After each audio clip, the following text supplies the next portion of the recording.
Hello and welcome to the Healing Insight Podcast, episode 71, with me, Sarah Hunt. And me, Jez Hunt.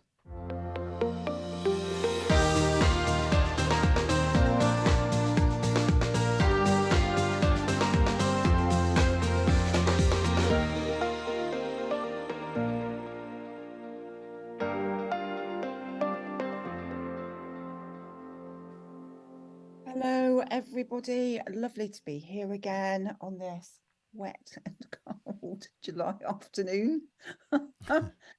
Hi, Jay. Good to be with you again. Hello. How are you?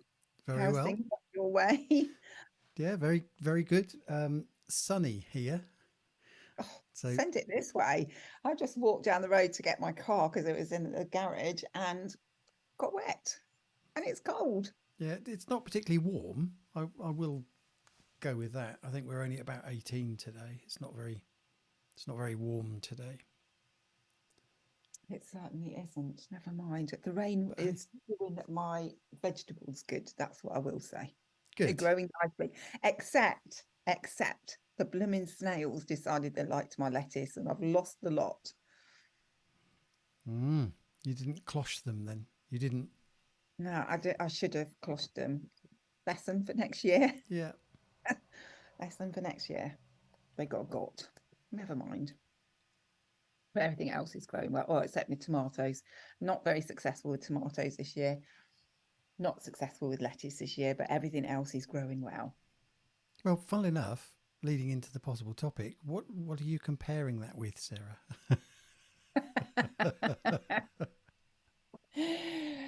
Yeah, I suppose I'm comparing it to previous years. But Okay. yes, you're right.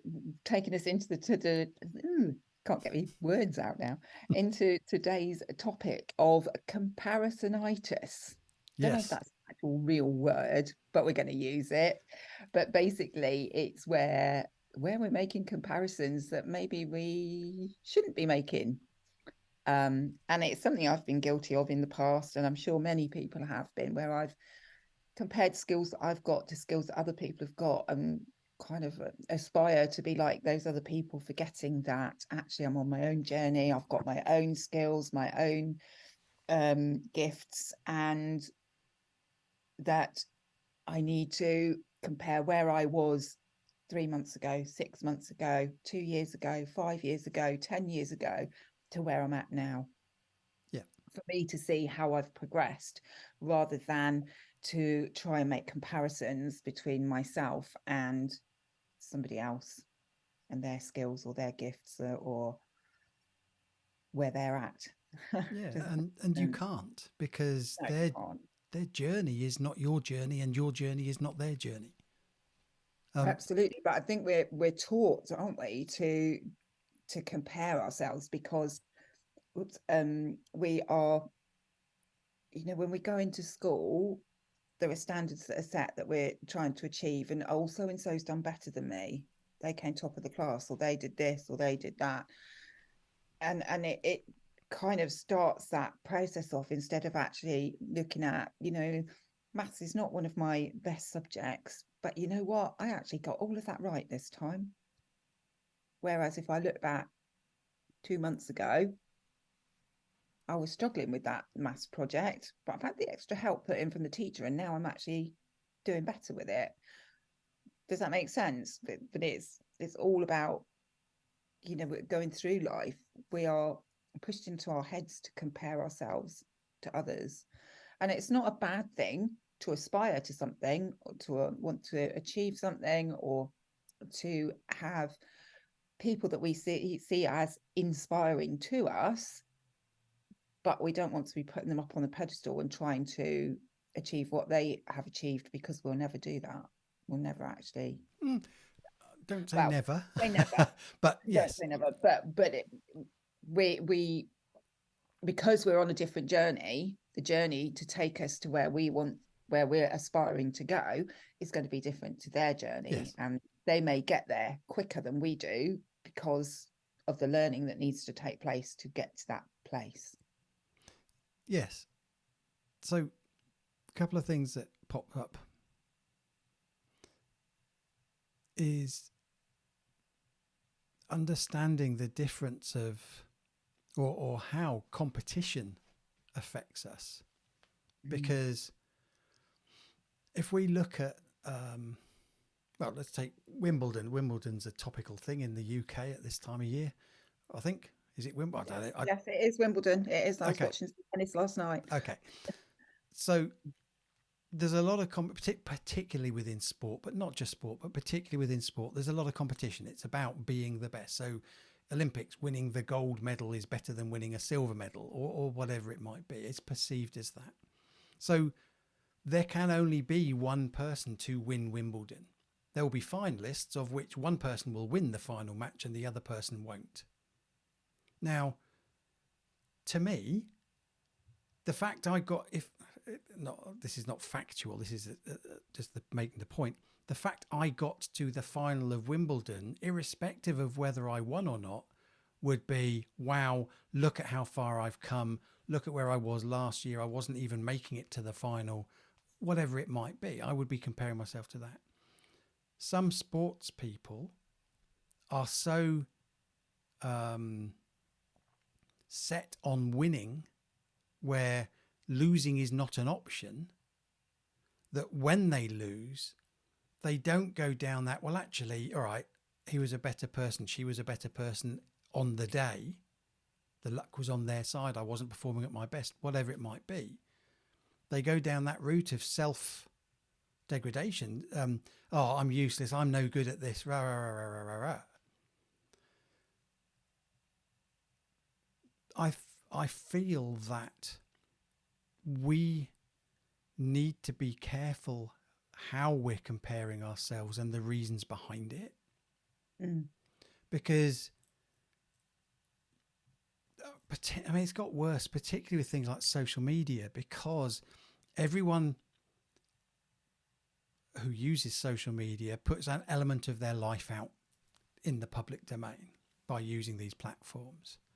And there's a lot of focus from the platforms around likes and people and the number of views you have and the number of this. And it's almost to the level of, well, if you haven't had more than, you know, if you've only got 1,000 views compared to someone who's got 1 million views, then you can't be any good. You can't be an authority in what you're talking about. Well, the emphasis is external, and that's wrong, because just because I haven't got X number of views and somebody else has doesn't make me a lesser person, doesn't make what I'm saying any less valuable. All it means is that person has worked out either how the algorithm works, or they've worked out something that has helped them bump that, or they've been doing it longer, or they've been doing, there'll be lots of reasons why.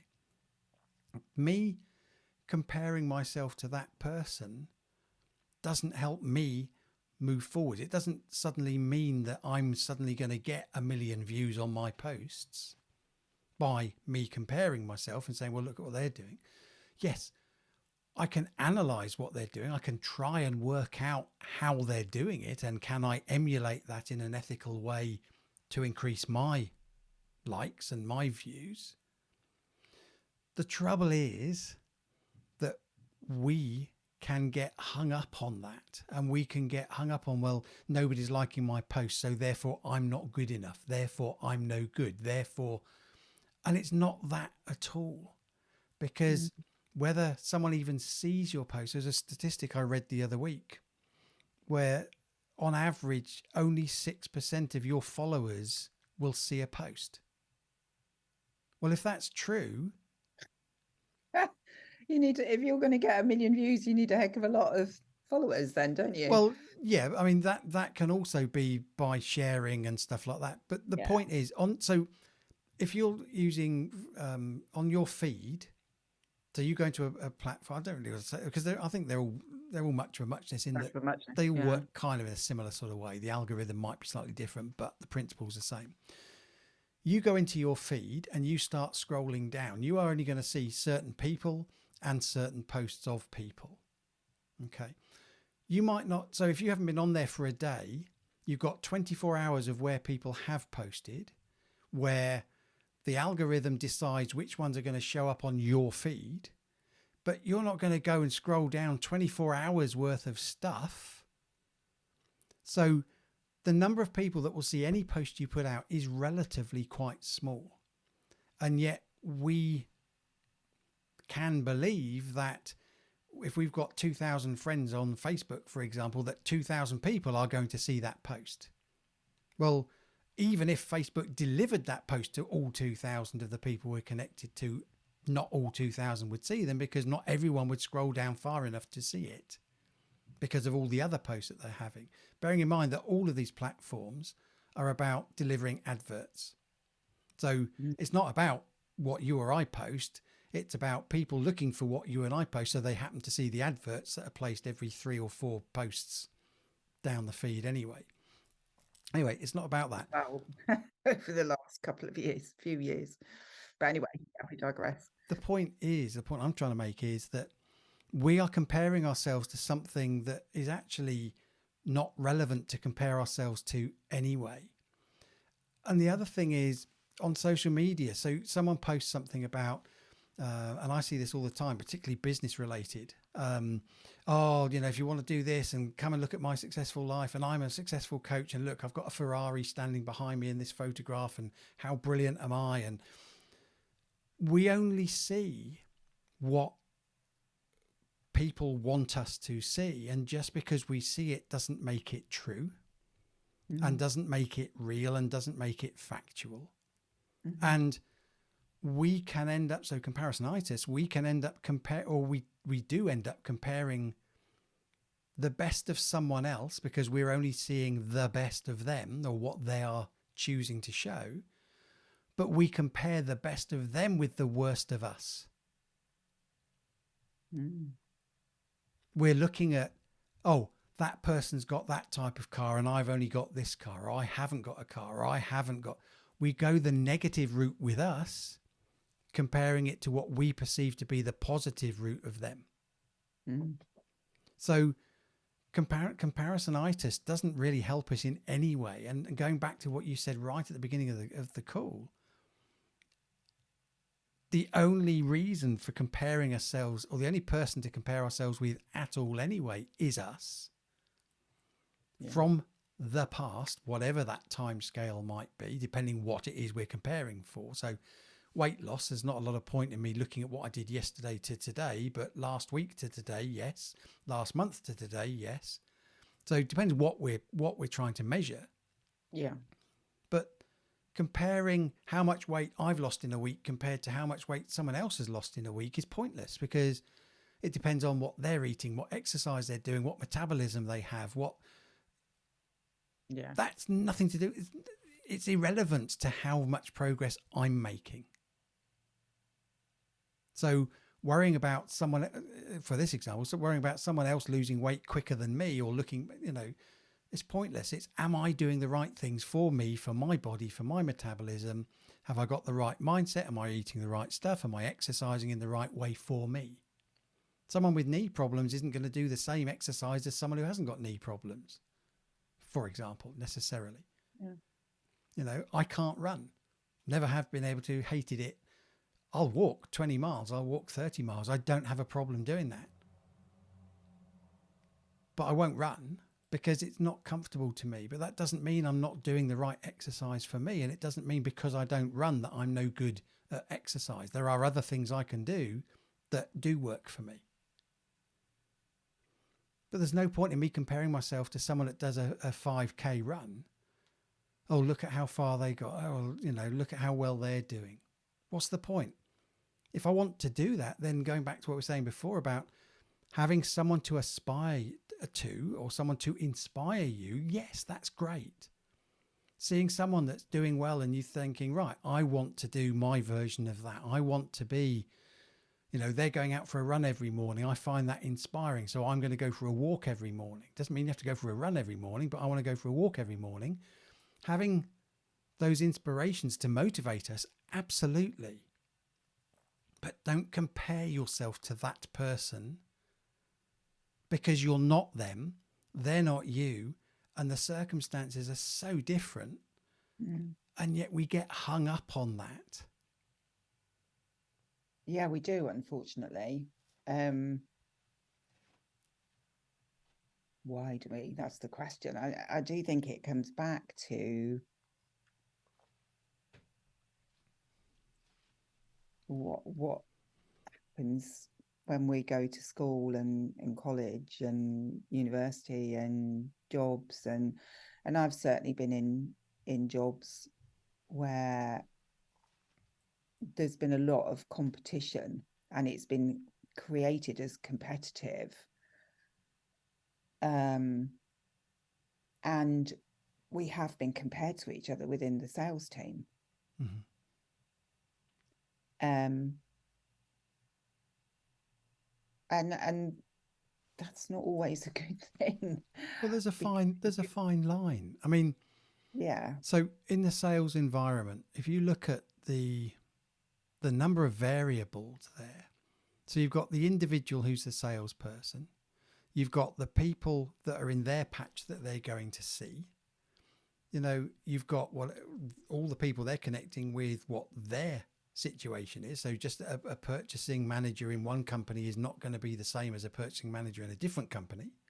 So then you've got whether you resonate with the person, whether they like you as a person before you even get as far as trying to sell anything. You know, there's so many different variables Yeah.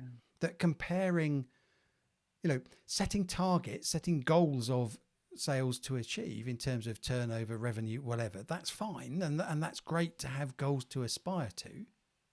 But comparing people with other people, well, John did 20,000 this month and you've only done 10,000. What's going on? Mm. That's because you don't know what the differences are between those things.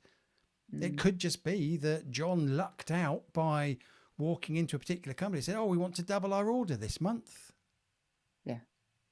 because of our change in circumstance, what we want to achieve." So Yeah. Or it's end of financial year. We need to we need to spend this get rid of some money. money. Yeah, Yeah. whatever it might be. So, you know, if we're going to compare something, we have to compare like for like. Otherwise, it's not actually a comparison. That's a good point, actually. That's a really good point. And the only way we can choose like for like is to compare our own journey, our own experiences as they were then to as they are now, so that we can see how far we've come. Yeah, you know, you can't compare the old saying. You know, it's like comparing apples and oranges. You know, you can't compare someone else and the success, if you perceive it as success, the success that they have in their life with where you are in your life. You can look at what they have in terms of what you perceive they have in their life that you aspire to, and then look at using that motivation to align with, is it for my highest good? Is it something I really want? Is the desire there? Okay, so what do I need to do to achieve that for myself? Mm. But other than that, worrying about how they got there and putting ourselves down because of it, because how successful we perceive someone else to be, Yeah. is pointless, because it doesn't achieve, it just sends us down that negative spiral.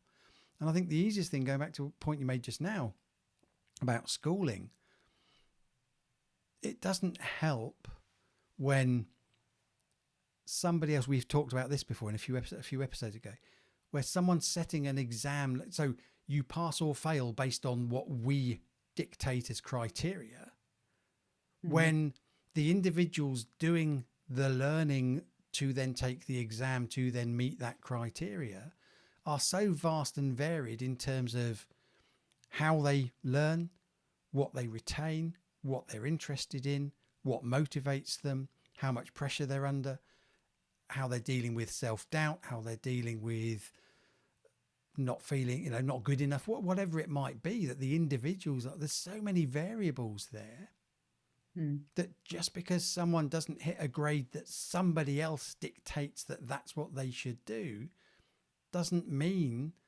that that child is no good at maths or English or history or whatever it might be. All it really means is that child did not regurgitate the information that they were supposed to regurgitate onto the exam paper under that pressure at that particular moment. That's all it actually means. And yet, the pressure that is put on children for exams, and it's getting earlier and earlier in terms of years, age, it's getting earlier and earlier every year, seems to be. The pressure they get put under sets them up to believe that they're no good if they don't achieve that standard. Yeah. Well, it's not about that at all. They're just, True. it may just not be their thing, but they might be absolutely phenomenal at something else. The problem is when you're told you're not good enough in one thing, chances are you start looking for how you're not good enough in other things. Yeah. And it becomes then this, well, actually, I'm just not good enough. Not just not good enough at maths or whatever it might be. We then start looking for evidence that we're just not good enough, full stop. And we take that on board and we build that. And it's just not helpful. Yeah, I think it's really important for us to really understand that if we want to see how we've progressed, we need to look at our own journey. Yeah. But really what's important is that we need to focus on what we are good at. Yes. And this is something that's important with children as well, is to get them focusing on what they are good at, because that will help to build their confidence, rather than going, well, you've not achieved in that, you've not done very well in that, which just knocks their confidence. Yeah, and that doesn't help anybody, not really. No. But it's similar, isn't it, with adults as well? We need to be making sure that all of us, whatever situation we're in, are looking at what we are good at.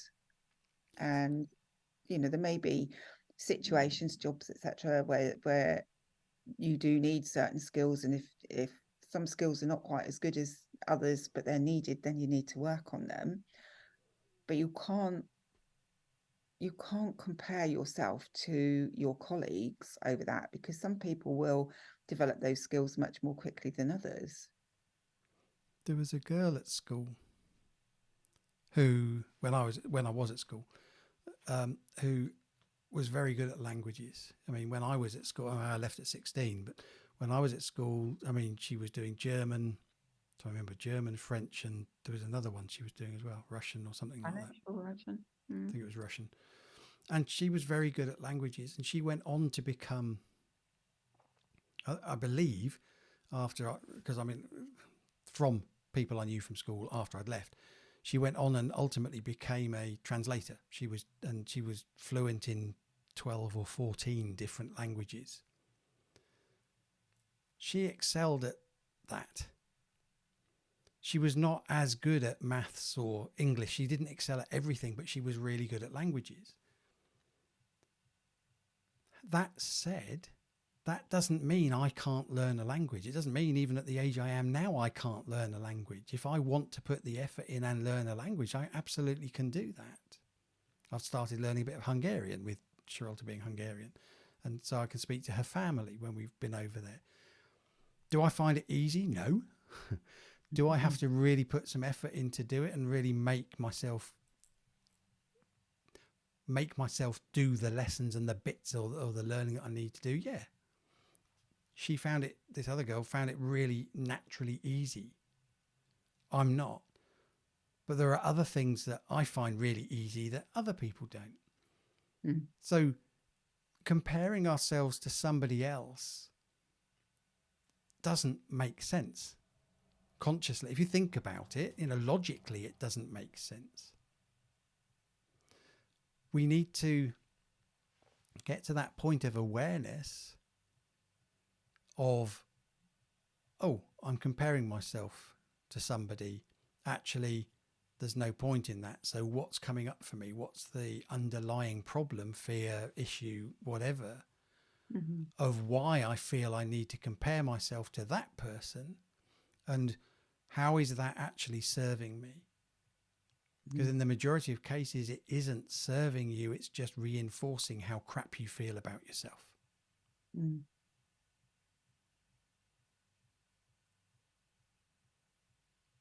Yeah, it is having the awareness that you're doing it, isn't it? Yeah. I think that's the first thing that we need to kind of acknowledge, is that we are comparing ourselves to other people, and we don't need to be doing that. And that we need to be looking at where we were, where we are now. So it's also what is it you feel's missing from your life that you think that they have? Because if you're comparing yourself to someone else, then you're perceiving that they have something you don't. Now, yeah, okay, it could be material, and that's the easy one to go to. They have a nice car, I don't. They have a BMW, I don't. Whatever. But it's more than that. It's what is it that you perceive is lacking in your life that you are judging yourself against someone else who you perceive to have that thing, whatever that thing is. Mm-hmm. Because again, with awareness, if you understand that, oh, that person seems to have the perfect family and I want a perfect family, for example. Now, the first thing to say is chances are they have their own problems. They have not got a perfect family. They might portray it to the outside world, but I can pretty much guarantee they do not have what you believe they have. That aside, then once you identified that thing that you are comparing yourself for, is then okay, so if that really is what you want in your life, how can you make that happen? What is within your control to make that happen? So for example, going back to the language thing, I've got different things. I've got audio where they, these are audio lessons where they say a phrase and you have to repeat it back, and they say a phrase and you have to repeat it back, that sort of thing. I've got apps that teach me Hungarian. I've got little phrase books. So I've got the tools to do it. But if I don't sit down and make the effort to open the apps and read the books and do the things, then I'm not suddenly going to learn Hungarian. So it's understanding, do I really want to do this? What's the benefit of me doing it? And in which case, then what do I need to do that? Other than that, stop comparing yourself. And if you're comparing yourself just to give yourself a pity party, then that is also not helpful. No, it's not. Because that just keeps you in that negative energy, keeps you in that downward spiral of energy versus okay, so what? They go on a skiing holiday once a year, every year. So what? I go camping every year and I'm happy. What does it matter? Mm. If you really want to go skiing, then find a way to go skiing. Go and get an extra job to save up some money. Start putting money away for 2 years' time. Whatever it needs to be. If that's what you really want to do, you can do it. But if you're comparing it just to put yourself down, then, that's a whole different topic in terms of helping people. But if you're just doing it to put yourself down, then basically stop it, because it's not helping you. It's not moving you forwards. It's not actually productive or serving you in any way, shape or form, other than holding you back from what you want to achieve so you can continue to feel bad about yourself. Mm.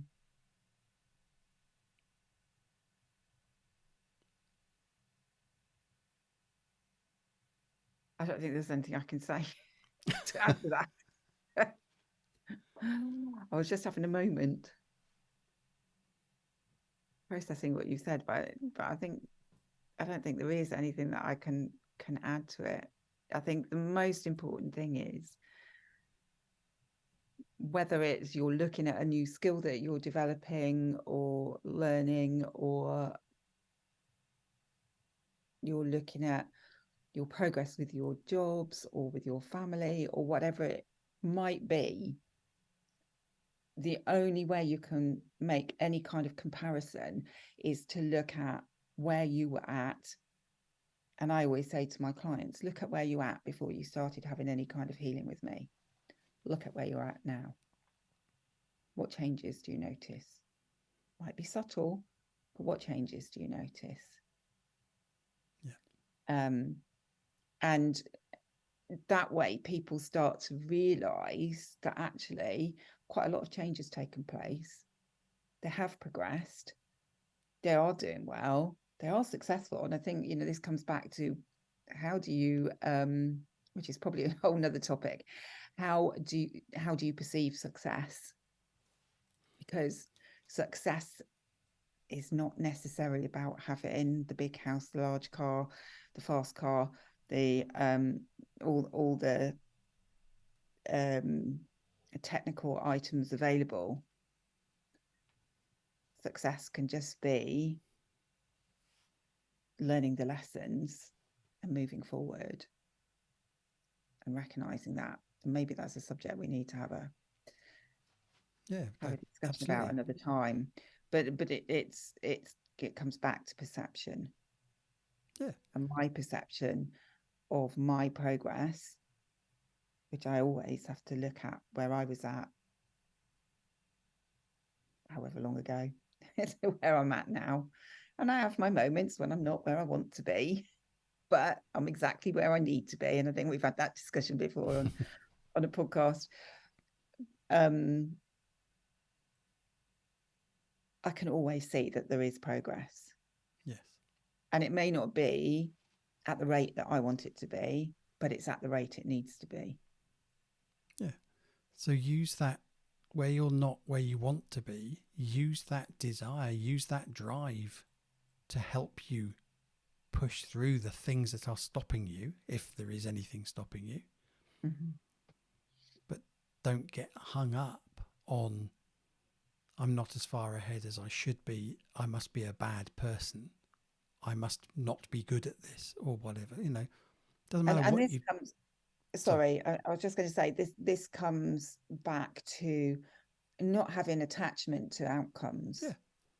but being open to possibilities and to recognizing that whatever the outcome, that's the outcome that's needed, because that's what's for your highest good. That's what's going to give you the learning that you need. Yeah, it's either going to be the outcome that you want, or it's going to be a learning that will help you get to the outcome that you want.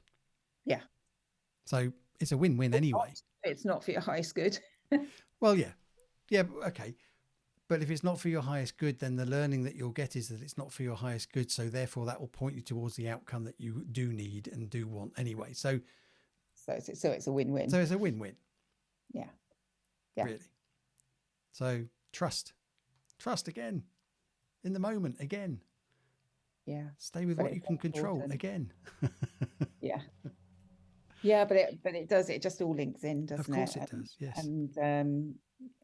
And it's just not being hard on yourself.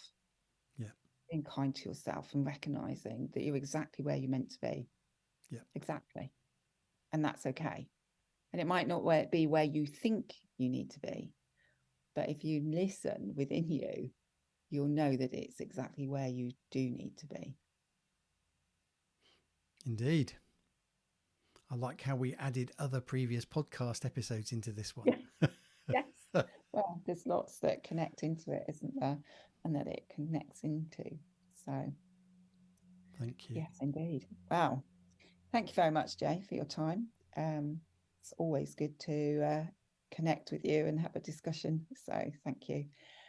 And I think it might have stopped raining. That's good. I've got some grandchildren to go and pick up. So that will be nice. Until next time, it's goodbye from me. And it's goodbye from him.